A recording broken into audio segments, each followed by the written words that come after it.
There are moments in life when we feel like we're carrying too much, like the challenges we're facing are just too great.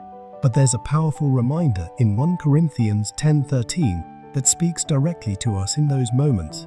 It says, "There hath no temptation taken you, but such as is common to man. But God is faithful, who will not suffer you to be tempted above that ye are able, but will with the temptation also make a way to escape, that ye may be able to bear it." This verse is a reminder of two key things. First, that we're not alone in our struggles.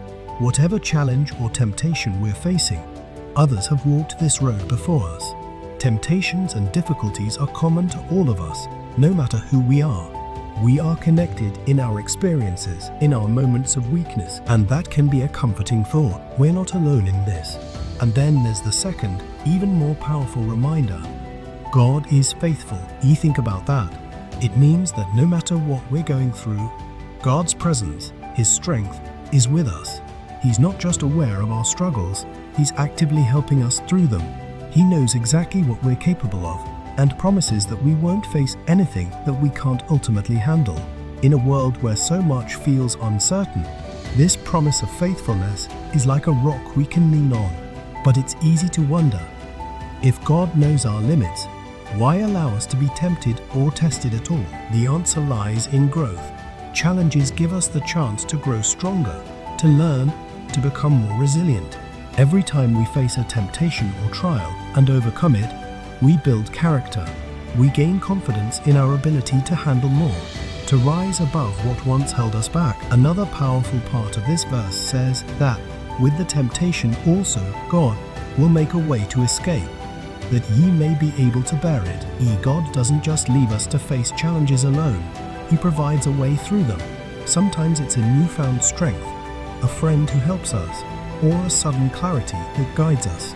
But there's always a way, a path forward. It's up to us to look for it, to have faith that it's there, and to take those steps forward, one at a time. When we remember that there's always a way out, that every challenge is paired with an opportunity to overcome, we find courage. It's in these moments of faith and action that we build the resilience to face what comes next. Life will always bring challenges, that's part of the journey. But with each one, we learn to rely on God's faithfulness, on His strength, and on our own inner strength. So, if you're facing something that feels too big right now, remember this: you are not alone, and you are stronger than you think. Trust that God's strength is with you, that this moment is not too much for you to handle. Keep going. Find the way through, knowing that each step is bringing you closer to becoming the person you're meant to be. 1 Corinthians 10:13 is more than just a verse. It's a promise, a reminder that no challenge is too great, no temptation too strong. Embrace this truth, hold on to it, and let it guide you through life's ups and downs. You have the strength within you, and with God's help, there's nothing you can't overcome.